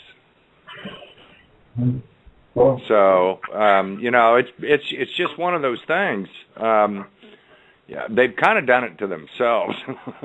Because it's kind of like the Muslims in America that aren't standing up saying, hey, those people aren't Muslims that are doing all that stuff. No, again, you know what, and I really don't want to get into this subject at all. This is one subject I steer away from, because there's too many people that are too wrapped up in their psychosis of being a part of it. So let's move along into how we're taking the guys that are manipulating and controlling all this shit, how we're taking them down. That's what I'm interested in. I'm good on that. John, carry on, my friend. Some more information. I'm just trying to think about what else I can share with the listeners about this water case. It's been around a long time, and they won't talk about it in Ottawa, but they know all about it. Like I was saying at the introduction, the government visits the site all the time. They want to see what I'm saying, I'm sure. We got a serious problem in Canada, because we have organized crime inside the government, inside the Attorney General's office. I've got it on our website that the Attorney General Ministry in British Columbia is the seat of organized crime in British Columbia. That's where the deals are arranged, and they circumvent the law. And I was in court a week ago, watching another water case, because there's another guy that's got a case going in the British Columbia courts about this water deal. And his lawyer was summarizing the laws that the lawyers working for the Attorney General's office, the bureaucrats, broke when they were doing this water scam back in the 1980s and early 90s. And he just went through law after law after law after law that they broke. And it was a great presentation, and the judge was just, kind of shaking his head and looking down at his papers. But I do have some hope for this judge. I think he's not as fearsome as some others, but nonetheless, so that's what they did. They just break the law, and then he's challenged them. They say, "Well, take us to court." And when you go to court, if you got a good case, they won't even let you go to court. They'll block you in some way. Or they put a judge in there who makes a false decision, and then you got to go to the Court of Appeal, and then you got to go to the Supreme Court of Canada. And in Canada, you don't even get to go to the Supreme Court of Canada unless they give you permission, and that's regularly denied to people who have cases against the government, because the Chief Justice of the Supreme Court of Canada, in my opinion, is a criminal, right? The Chief Justice of the Supreme Court of Canada, and you can trace that right back to when she was first on the bench, and she was part of the case where they let Martin Chambers walk. Martin Chambers was a convicted cocaine trafficker, and she was part of the Supreme Court of Canada decision which overturned the Court of in British Columbia, and let him go because of the rule in the case of R versus O'Brien, 1954 Supreme Court of Canada decision, which they had to follow.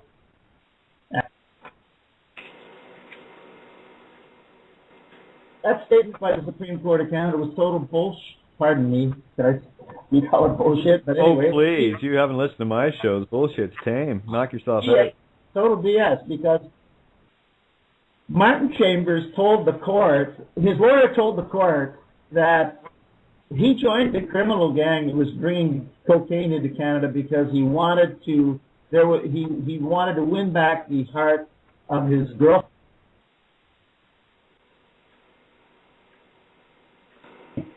And so they pinged you right at because he wanted to win back the heart of his girlfriend. Their intent. It goes back to this case in 1954, according to Beverly McLaughlin and her pals on the Supreme Court of Canada, and that's totally bogus. There's no such thing as the law of secondary intent. If you go down the street and you say to the police cop that stops you, you're doing 80 miles an hour in a 50 mile an hour zone, and you say, well, I'm really... Well, they're nailing him. Okay, they're nailing us right now. Oh, Tony finally made it back. doing 80 miles an hour in a 50 mile an hour zone, and what? You say to the cop, I'm doing it because my girlfriend wants to see me, and I'm not breaking the law. That's my secondary intent is to break the law. I'm really doing it because I love my girlfriend. This was what Beverly McLaughlin signed on to when she was on the court in the Supreme Court of Canada back in 1990, and we've tracked her since then. We've tracked her, and myself and other people, and she consistently signs on to certain cases where she favors certain people. And now Martin Chambers is now doing time in a prison in Florida because he got caught laundering his money in Florida by the FBI and the ICMP in a sting operation against him, and now he's doing time. But the Supreme Court of Canada walked that guy. He was convicted by a jury trial. He was convicted by the Court of Appeal, and they let him off. They ordered a new trial, and they let him off. And then he wandered around this province doing whatever he did. And that's the Chief Justice of this country. That's what we've got in Canada, and we've got people like that in our courts. And they're put there for a reason. And they're put there because they'll protect the politicians, and because they'll protect the politicians, they also will protect the criminals. Yep. Go ahead. No, I was going to say we just got Tony and Halo back, so we only got 20 minutes. So I'd love for them to chime in here while we got limited time. You mind if I make a final comment? Oh, please go.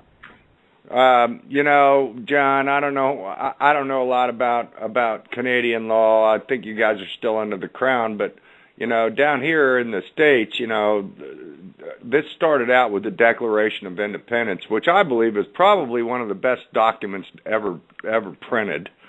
But it says in that document, it says all men are created equal. So who in the heck do these people think that they are, where they can sit there and say, oh, well, no, we have immunity. Well, if you have immunity, I'm equal with you. I have immunity. And I don't even need to be going to your court because of your bogus laws. I'm done. Okay, that was cool. Yeah, I kind of agree with that. But I just want to put a plug in there about Belfast, where we have a new school out. We have building a school in Belfast. Can you hear me? Getting a lot of echo here. Hello? I hear you. Can you hear me? Yes, John Carton here. I'm here. Can you hear me? Yeah, we can hear you. I think we might have lost Kate. So just go ahead and talk. All right. You're on.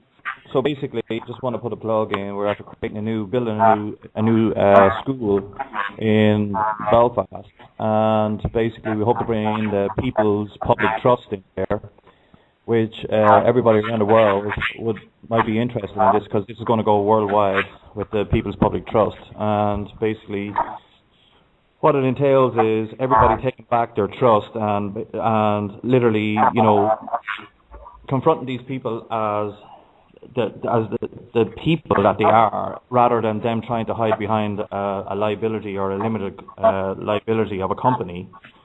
So we're going to start basically, taking them on as they are responsible personally for what they're doing. So rather than they hiding behind some corporation, they are going to be responsible. So we're actively constructing modules to teach people this, so that people can actually understand it and physically engage in it, so they can learn this. And we've also put in a 250-seated TV room in there as well, which we hope to run radio, web, print, and TV out. And a certain businessman that's in Belfast that they're actually they're overzealously hitting at the moment for stupid things. We're going to basically try and give him as much protection as we can, because they're trying to shut him down. They're trying to shut down his business. We know that quite a lot of them are involved in Common Purpose. I'm not going to give his name right now, but I'm sure he'll come on the show here eventually, and he'll speak about his experience at the hands of these criminals and what they're doing. And so it's going to be active in the courts. We're going to take them inside their own field at the moment, and then basically show them up for where they're stepping outside their own governing law, and then basically bring them in underneath the guise of common sense, basically, and hopefully then witnessing all of these public servants which are stepping outside their law. We're basically going to bring in, hopefully, the people's public trust to witness their actions. And so just letting you know that this is going to be open soon, and anybody who wants to fly into Belfast, there's plenty of accommodation, and you're all welcome. So we'll let Kate know about this, and please do come, because what we'll probably do is host the opening night through the radio, Kate, if that's okay with you. Oh yeah, it's all right. No, I was trying to think of something snappy Belfast to say to you, but I can't think of anything. Right you are, then. Dead on. I think we're all being zapped. Oh, I think so. You heard dead on, right? Sorry? Absolutely, dead on. Yeah, we're all getting kind of jumpy here. Oh, it's all good. Listen, I got some information regarding the House of Lords as well that I think you're going to be very interested in. So I would love to have a quick conversation after the show with you guys. I just want to make sure that all the right people are connected, because I see a lot of dots connecting here, especially with the information that I have come across. So yeah. Can I also say one thing as well? Sure. We need to start looking at Southern Ireland as well, because obviously we all know about the sovereign courts in Ireland. Basically, in Ireland being the place that has declared itself as sovereign, we have a de facto government down there. Basically, that Europe keeps asking for their sovereignty and they can't produce. Now we are familiar that there is a sovereign court that is overseen by military judges. And we have a police force there that are pretty much acting without any operator's manual or code of conduct, and they're acting as like a fascist organization. So it's very difficult for people down there, whereas we have in the UK and America and Canada pretty much actionable people. We need to start helping the people down south in Ireland, because for the simple reason is there's a lot of groups down there, and they're giving out the wrong information, and I think they're actually set up to be a controlled finance propaganda where they're misdirecting people. And we've seen that organisation, Rachel Solicitor and TNS Radio and stuff like that. But Rachel Solicitor pretty much were when John will know this, basically, when we were going through stuff, we pretty much figured out that they were being run by a pedophile ring, and a lot of these people that were involved in that, they and I can give you names and stuff like that, but they're all sex registered offenders, and one is now pretty much that tried to set me up, basically, is serving a prison sentence for raping a female in St. Joseph's School, and tried to discredit me all over the internet sites and stuff like that. So we're going back after these people, and eventually, and they're pretty much going to pay for their fraudulent damage that they've done. So thanks guys for listening to me. So Halo, I'll tell you this right now. My own personal experience in Belfast, dealing with that personally, where I was attacked as a young teen, and by a Sea Cadets chief petty officer in the Sea Cadets. Of course, it was all swept under the rug very quickly, And this guy went on, as I talked to Brian Bell was the detective I talked to in Belfast about it. I reopened the case up about 4 years ago. And this guy is dead, but I wanted to find out if anyone had been harmed after me, and yeah, there was. So this is an epidemic, people, and what we have to do. And of course, what I was going to say with regards to you, of course, that what they do is they try to smear others with their own crimes. That's called trying to mirror the curse. So we must stand and we must throw it back, and we must show these monsters. And that's all they are. They're Cro-Magnon low life forms. We gotta show the light on them for what they are, because a compassionate human being, an earthling, I prefer to call it, would never do these things. Never do these things to another. Well, I had a detective when I came into a bar where I was sitting in, and basically I had a number of attempts on my life at this stage. And basically this detective came into the bar, and we had noticed him coming into the bar. It was a face we'd never seen before in the village, and he basically ordered 2 pints of Guinness. Who orders 2 pints of Guinness, in all fairness? You'd order 2 pints of lager, but you wouldn't order 2 pints of Guinness. But however, he basically leant in over the counter and told my cousin, that happened to be the bar person behind the bar, to watch me, and that I was an informer, and I was never no informer, I can guarantee you that. And basically, what they were trying to do was they were trying to tarnish my name, because I had pretty much gone on a couple of hunger strikes to try and expose what they were doing. And there's a big thing, which is the ex-Garda cash fund. And if you look at Garda and Seychelles, you'll see pretty much where they were running arms through the country, and obviously there must have been laundering money to do that. So we need to expose that as well. So these people need to be brought down, and they need to be shown up for what they are, and basically setting people up that are trying to seek justice, and that's pretty much what it is. And I don't know if John is still there, but he would be familiar with this case. Yeah, I'm still here, Alan. I remember Alan explaining those problems to me. So we did when we went through that. We have similar problems in Canada also with, in my opinion, a criminal organization inside the RCMP, but I have suspicion there's going to be a little cleanup in the next few weeks. If you noticed on our website about a week ago, the commissioner of the RCMP said, people should not too much spin on the fact that a number of senior RCMP officers are going to be discharged for health duties in the coming few weeks. Yeah, right. I see all the dots connecting there. I mean, I know with what Kevin Annette's putting into the consciousness is making a lot of these guys nervous. And again, it's all about naming these motherfuckers, and that's it. Once you name them, you get them out into the open. We need them to be named. And that's it, because what we have to do is use the same thing that they've been doing to us. We've got to put that fear back where it came from. Golden rule, that which you do to others, you're doing to yourself. So we have an obligation in the universal golden rule sense to hand it back. No, thank you, don't like that gift, but here you go. Here's your light back. And that's how we nail these guys. End of story. Yeah, I sort of think I'm looking back at stuff, and I looked at what goes on, and it seems to be a personality disorder among people that seek jobs where they're in control. And it's just, I'm not sure if psychologists have looked at this, but if you find the, pedophiles tend to be priests, policemen, hockey coaches,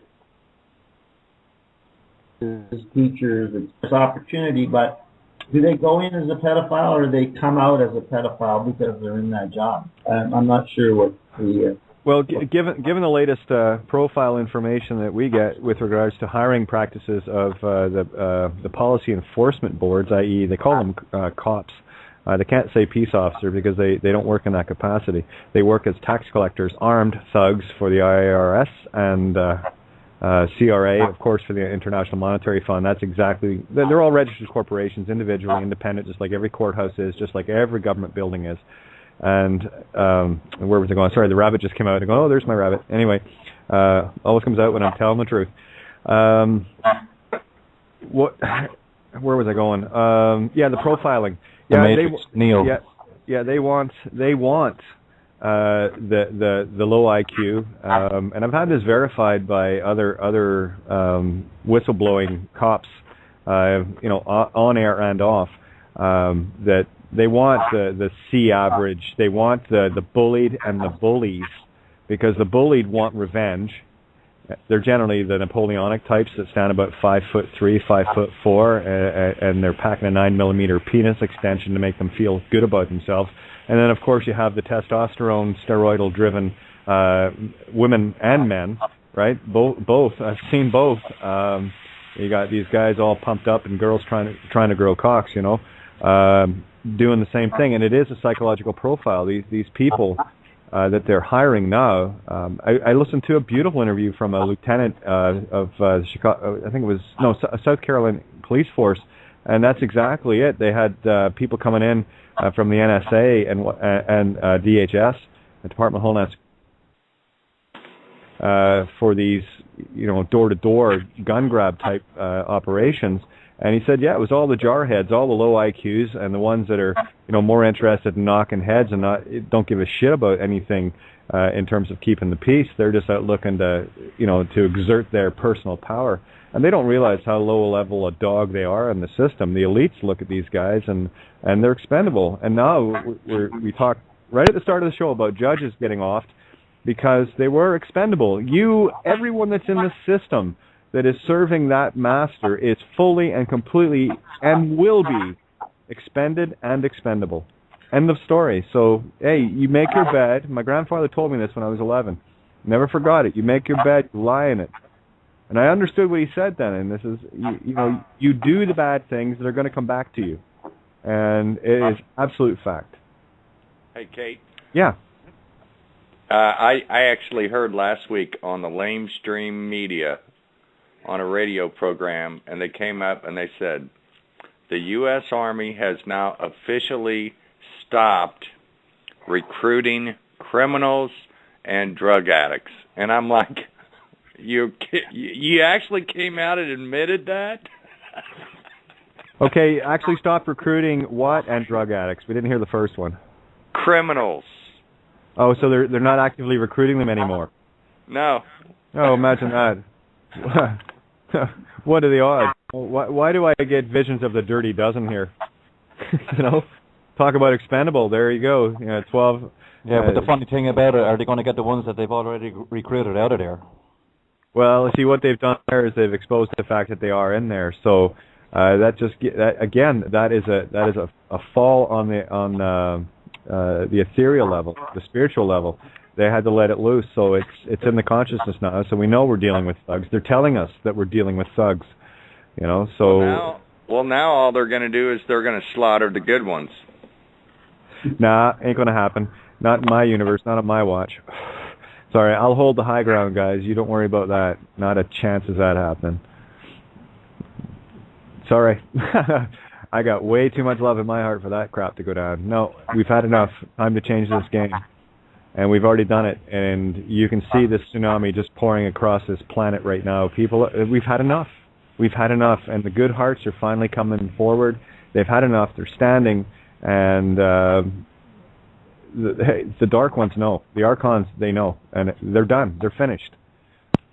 I'll go right back to February 11th, the lightning bolt at the Vatican. Well, all I can say is this has been an incredible call. They're gonna get better. Thank you, Halo, and thank you, John. You're welcome. And thank you, Kate, and thank you, Tony, and everybody and else. Karen, and everybody. Karen John, don't forget to thank yourself. This is why we do this. We got 2.5 minutes left. So, yeah, go ahead, Karen, and I'll say my thank yous to CMR. Actually, it was really quite timely. I just wanted to share something that we've got one of the brothers sitting there in Amsterdam ready to hand in the stuff to the Hague case. There you go. Let's get her done. He said to let you know that we're ready to go on that end too. So, yeah, we're just having some discussions here how best to get this moving as quick as possible, so to expedite everything. So we thought that was quite timely. I said, my gosh, just when everything's coming in the universe, he says, just let them know that we're ready to go. Perfect. So we also need to make sure that everybody is basically, we move in numbers so that if anybody is presenting anything, we need to have backup in numbers wherever we are, and supporting one another in a community like the people's public trust. Absolutely. Yeah, this is really strategic too, that, as we're looking at this from an international perspective and coming, from a space of love and community, it's going to just have that wonderful exponential ripple effect. So that's why we do these shows. Okay, we got a minute left, so I'm just going to do my thank yous here. If we run past a little bit, no problem, guys. You'll get it in the archive. Thank you so much, Critical Mass Radio Online, Paul, Lisa, the crew at Critical Mass, for giving us this platform 7 nights a week, running it prime time, U.S. Of course, for those listening, we're a bit out of whack right now with the daylight savings until the U.K. adjusts itself that hour, but thank you so much for being the great listeners you are. And I know, I said this earlier, I know we've got the best listeners on the planet, the most awakened. You guys are the ones that are making the consciousness difference, and you need to know that. So I wanted to make sure you know that. We're just a platform. This is your show. It's not mine. It's not anyone's. This is yours. It belongs to all of us. I have 7 billion brothers and sisters on this planet, and I love each and every one of them, light and dark. It's the only way we're going to get out of this mess, so let's get the job done. Fair? Amen. No jobs. This is all fun. This is passion now. We're all getting freedom. No more jobs or jobs. Mm-hmm. How's that? Exactly. And, well, definitely, guys, Halo, I'd love to do a repeat on this. We're going off the air here, but that's okay. This will be on the archive. I really would love to get, I'm looking at Sunday, I've got Sunday open right now. As far as John, and I'd love you to hook up with Tammy, because I know she's got stuff that you are going to just drool over, given what you've been doing in the past and what you're doing now. I just see all these beautiful things. Same with D. Thomas Murphy and the water things that he's doing in the U.S. And what have you. So there's a lot of beautiful people connecting here. So, and we lost Halo. What are the odds? And Tony. So, but anyway, guys, thank you, John, and of course Halo and Tony. What a beautiful call tonight, and we'll make the difference. And I'll catch. Karen, you're on tomorrow night, so we'll catch up tomorrow night, and we can expand on the Amsterdam thing and what have you. Let's just go to town on this and have some fun. Fair? And yeah, if anyone just wants to quickly go to Tribal Laws, Meredith Quinn.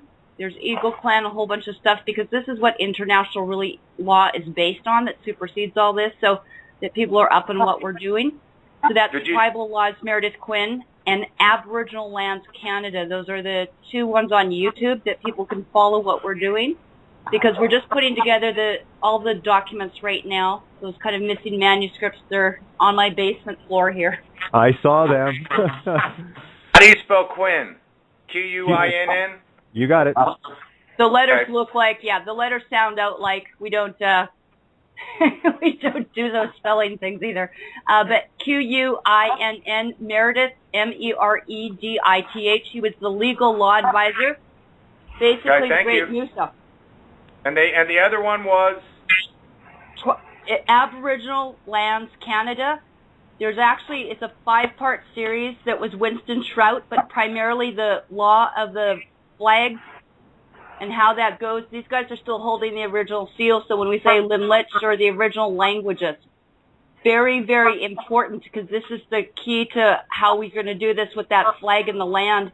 That's why and that's .com? Yeah, it was, just Aboriginal Lands Canada on YouTube. Oh, on YouTube. Okay, Thank you all. We love you. Yes, beautiful. Thank you guys so much, and thank you to all listening, and of course you that have downloaded the archive will hear this. Thank you so much. We got, like I said, we got the best listeners on the planet, and they're the ones that are making the difference and doing awesome. So thanks all for listening to Outside the Box here on Tuesday night. We'll get tomorrow night, 8 to 10 p.m. Eastern Standard Time, midnight to 2 a.m. Greenwich Mean Time, and of course, I guess we deal Central, I guess be 6 to 8 your time here. But thank you so much, everybody, and we'll catch you tomorrow night. And happy travels. Love you all, and a great call. You made my day. Oh yeah, this one made my month. Anyway, love you guys. Like David Wolf. Oh yeah, the raw food. He said Avocado's got his angels again. He says planet Earth is under control there, but she's back. Excellent. And speaking of, I've got a couple of avocados inside, so I'm going to devour one because I need some brain food. Much love to everyone. Take care. Happy travels. Never mind the safe, guaranteed. The shields are up. Take care. Good night. Okay. Blessings. Good night, everybody.